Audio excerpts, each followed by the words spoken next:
Alors selon toi, c'est quoi les bières de type saison? Eh ben c'est l'été, la bière d'été, la bière d'hiver, la bière d'automne et la bière de printemps. Bah c'est pas ça du tout. Rien à voir. Et non, parce qu'en fait les bières saison, c'est un style belge à part entière. Je vais t'expliquer ce que c'est qu'une bière saison. Allons-y.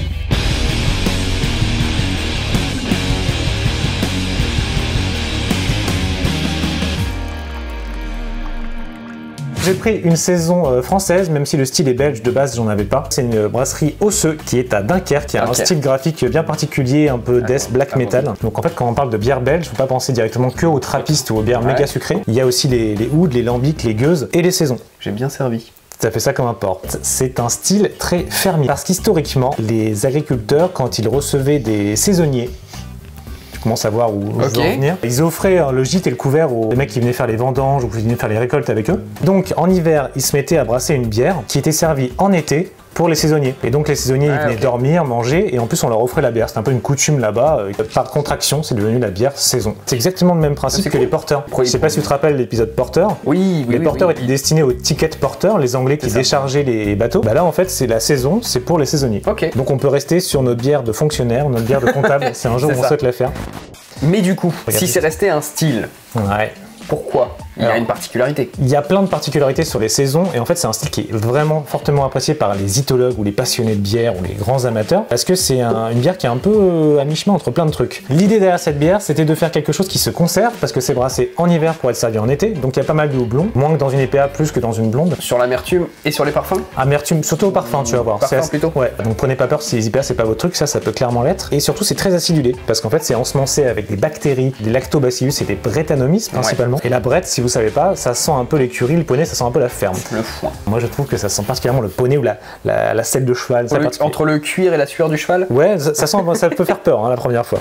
Aujourd'hui, des saisons, on en trouve un peu partout. C'est grâce à quelqu'un. Ce style, comme plein de styles dans la bière, a failli disparaître jusqu'avant qu'un certain Michael Jackson. Ah bon? Pas le chanteur. Le zytologue le plus connu du monde, qui est mort maintenant, s'appelle Michael Jackson. D'accord. C'est lui qui a remis au goût du jour plein de styles de bière qui étaient perdus. Il a fait connaître, en tout cas du grand public, la saison Dupont. Les États-Unis se sont emparés de la saison, ils ont adoré ça. Et aujourd'hui, on trouve des bières de type farmhouse. Et en fait, les farmhouse, c'est des saisons. Globalement, c'est ça. Après, on rentre pas trop dans les détails, mais toutes les saisons sont pas des farmhouse, mais toutes les farmhouse sont des saisons. C'est acidulé, ça sent la ferme. Alors dis-nous tout. Est-ce que je t'ai redescendu? Tu le retrouves là-dedans? Ça sent le centre équestre. C'est-à-dire que là, il y a de l'odeur.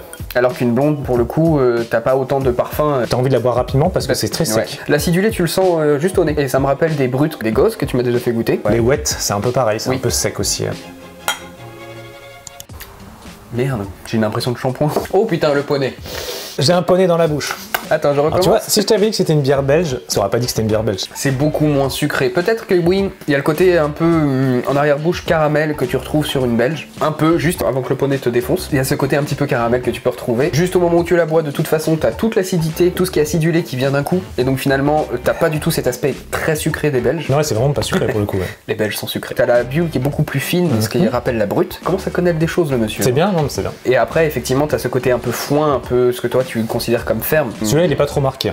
On l'a vraiment un petit coup quand t'as bu ta gorgée et que ça disparaît instantanément après. C'est soft et franchement ça passe très très bien. Par contre je salive. Et tu vois c'est sec. Je sais pas si ça te fait... T'as envie d'y retourner. T'as envie d'y retourner. Ils offraient ça aux saisonniers mais ça veut dire que du coup ça devait pas être rentable cette histoire parce que si t'as soif après une journée, je vais au bar, je demande une saison, je retrouve quoi dans mon verre? Tu retrouves une sorte de blonde plus péchue, un peu plus costaud, avec un vrai goût prononcé et t'as pas non plus une IPA, tu vois. Là c'est beaucoup plus soft. Régulièrement j'ai des personnes qui me disent que l'IPA ça sent la pisse de chat. Celle-là, ça va être très différent. Je pense que ça vaut le coup d'essayer. Et si vous vous baladez par la Belgique, du coup, n'hésitez pas à prendre des bières. Bière triple, c'est plus trop notre truc parce qu'une fois que t'apprends à... Plus tu vieillis, plus le sucre en plus c'est compliqué, je pense. Mais les saisons, tu vois, c'est du belge et pourtant c'est méga léger. Oui, voilà, c'est ça. T'as pas l'aspect sucré et écœurant. Et c'est pas non plus des bières type lambic, gueuse, tout ça, ça c'est encore au-dessus. Pareil, il y a des cantillons, c'est des bières qui sont à 40, 50, 60 € la bouteille. Pour le coup, ça sent le poney, mais il y a une patte de poney dans ta bouteille, quoi. C'est vraiment violent. Là, c'est encore lèche, tu vois, c'est une entrée avant de taper dans le gros dur. Ceux, ils font plein d'autres choses. On vous invite à aller sur leur Instagram. Ils font des stouts vieillis sur des copeaux de chêne. Ils font que des bières avec un esprit un peu dark, trash, métal. Il y a beaucoup de cadavres et d'ossements sur les étiquettes, mais n'ayez pas peur, les bières sont super bien faites. C'est tout pour le style saison. On espère que ce format vous plaît. On a fait la porter. Bientôt, on arrivera sur d'autres styles. Je sais pas ce qu'on fera. Peut-être le barley wines. Dites-nous en commentaire ce qui vous intéresse. Si vous y connaissez en saison et que vous avez des recommandations à faire, n'hésitez pas à le mettre en commentaire. N'oubliez pas le petit pouce bleu si vous avez apprécié la vidéo, de vous abonner si vous voulez voir d'autres vidéos et la cloche si vous voulez recevoir des notifications de nos prochaines vidéos que vous allez liker. On se dit à bientôt en terminant ça. À bientôt. Ciao. Dans les pubs, il y a très peu de choix pour les bières brunes. Il y a les porters ou les stouts. Mais il faut savoir qu'en fait, à la base, c'est la même bière, en fait, les porters et la stout. Ça goûte le gros torréfié. On est parti sur une wiper and trousse. Avant, on pouvait adopter un enfant, un chien ou un mec. Maintenant, on peut adopter un brasseur. Viens chez toi et il dort dans ton lit. Alors non, il ne dort pas dans ton lit. Par contre, il te donne un carton avec ce qu'il sait faire de mieux. D'accord. La bière.